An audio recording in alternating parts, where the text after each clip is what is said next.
Nu har jeg strikket alle maskerne over på rundpind 6 mm, og jeg skal nu strikke en omgang ret, hvor jeg placerer maskemarkører. Så jeg strikker retmasker i det antal, eller jeg strikker retmasker det antal gange, der står i opskriften, i din størrelse, før jeg placerer en maskemarkør. Og det gør jeg bare ved at tage en maskemarkør, placere den og strikke videre, indtil jeg skal placere en ny maskemarkør. Jeg har nu fået sat min maskemarkør, og jeg er nu på retsiden. Nu skal jeg strikke ret hen til min første maskemarkør, og her på retsiden, der skal jeg hver gang lave udtændinger før og efter maskemarkøren. På vrangsiden skal jeg strikke vrangt over alle mine masker. Og jeg vil lige vise, hvordan jeg laver en udtagning.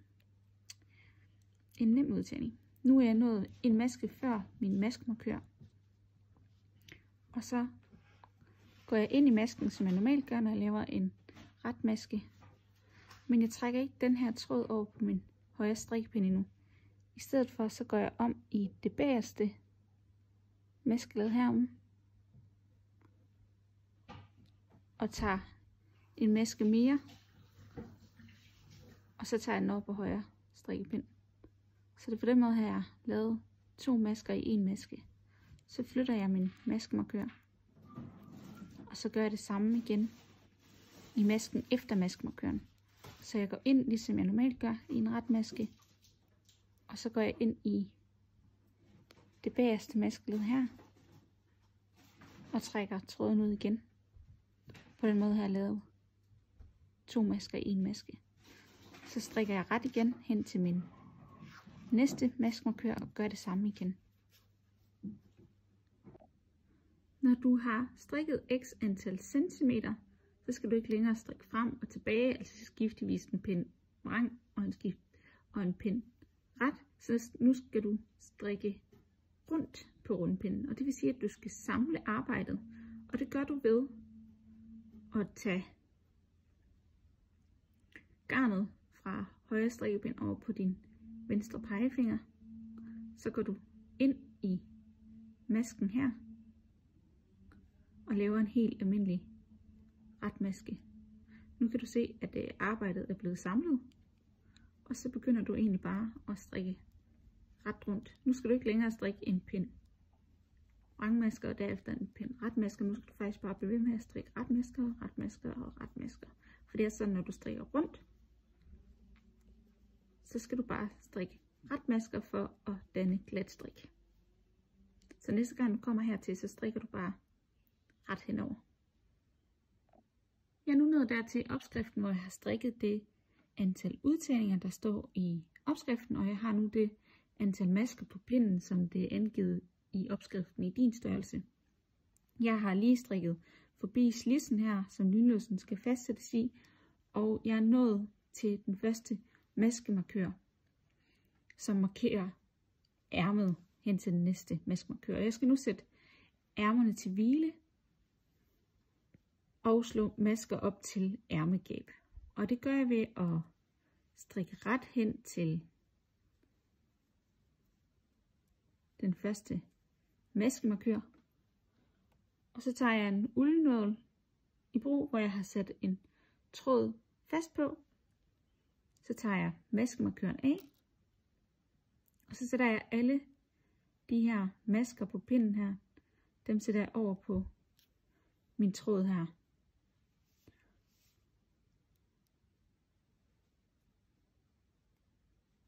Sætter altså alle de her masker helt frem til maskemarkøren her. Dem sætter jeg over på tråden. Jeg har nu sat alle maskerne mellem de 2 maskemarkører over på den her tråd her, og jeg har fjernet de 2 maskemarkører. Det jeg skal gøre nu, det er at lave det antal lykkeopslag, der står i opskriften, som skal markere dit ærmegab. Så du laver en lykke, bare ved at folde garnet sådan her, og sætte den over på pinden, og stramme en lille smule til, ikke for meget. Så laver du en lykke mere. Du laver så mange lykke, som der står angivet i opskriften i din størrelse. Nu ligger de her 3 lykker som 3 nye masker på din pind, og dem skal du nu strikke med. Så du skal samle arbejdet nu. Og så laver du egentlig bare en retmaske. Og strammer lidt til lige ved den her maske med din pegefinger her. Sådan så ærmegabet nu er samlet. Så du har på sigt får du et ærme her. Næste omgang, der skal du bare strikke ret hen over de her 3 nye masker. Og så vil du bare strikke den her vej ud. Du strikker nu hen til det næste ærme, hvor du skal gøre præcis det samme, som du har gjort her. Jeg har nu strikket det antal centimeter, som der står i opskriften, jeg skal strikke i glatstrik rundt, mål fra ærmegabet og herned. Jeg er ved omgangs begyndelse, hvilket markeres af den her maskemarkør. Så jeg strikker lige hen til maskemarkøren, og nu skal jeg så til at strikke rib, så jeg strikker skiftevis en retmaske og en vrangmaske. En retmaske og en vrangmaske. Og sådan fortsætter jeg hele vejen rundt hen til omgangsstart. Og så skal jeg strikke det antal omgange, som det står angivet i opskriften. Jeg har nu strikket det antal omgange rib, som opskriften angiver. Og vi skal nu gøre det samme, som vi gjorde op i halsen. Altså strikke dobbelt. Så det du skal gøre her, det er, at det her skal foldes ned og strikkes sammen med den her kant.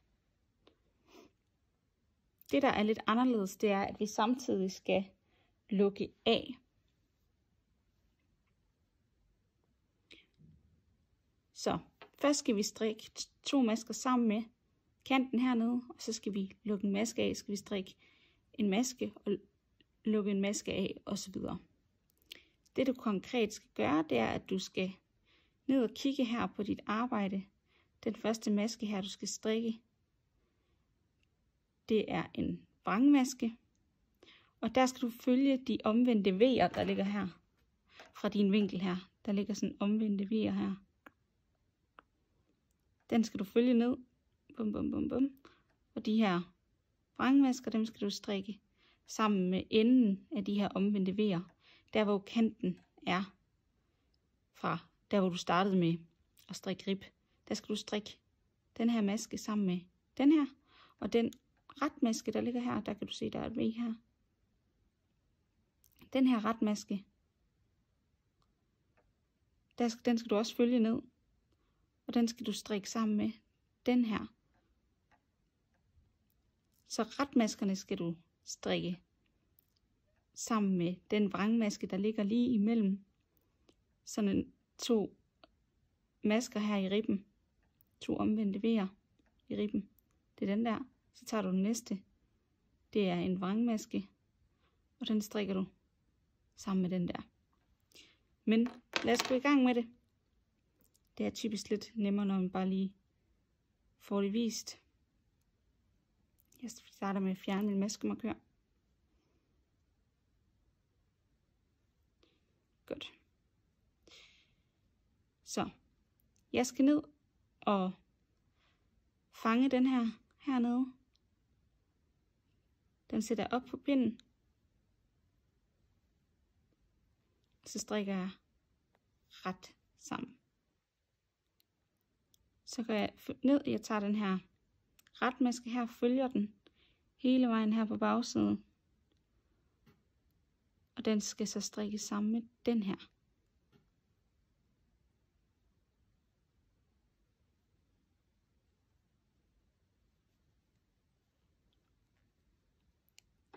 Nu har jeg strikket 2 masker.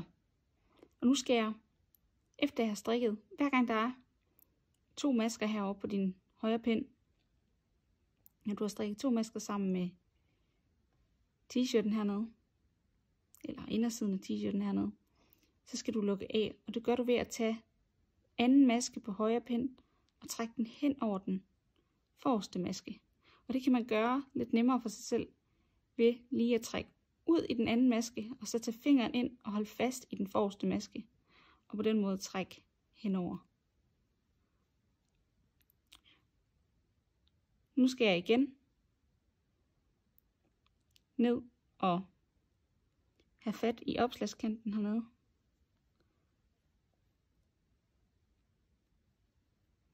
Og så skal jeg igen trække den her maske, nummer 2 maske foran den forreste maske. Sådan der. Sådan fortsætter jeg. Så her har vi en ret maske set fra den her vinkel. Du kan se, der er et V. Og den følger du hele vejen ned.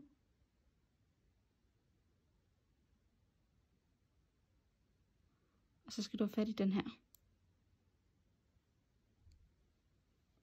Så det er egentlig bare at følge den maske, du er ved at strikke hele vejen ned. Altså, den her maske, den følger jeg hele vejen ned igennem bagsiden af strikken her. Og så tager jeg den maske, der ligger ud for den. Og ellers en anden måde at huske det på, det er, at du har lige strikket en maske sammen med kanten hernede. Og den ligger altid på tværs her. Og så er det egentlig bare den næste i rækken, du skal tage fat i og sætte op på kanten her. Og så skal du altså hele tiden huske, hver gang du har 2 masker på højre pind, så skal du lukke af.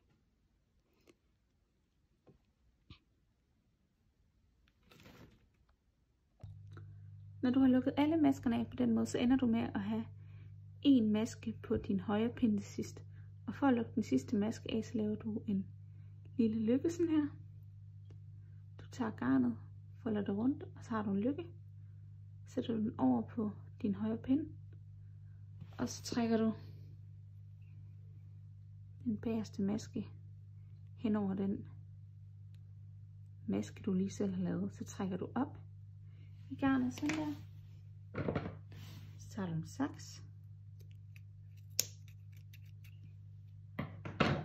og trækker op i garnet og trækker lidt til. Så har du lukket af. Og så kan du lige binde en knude her, og så skal den her ende hæftes til sidst.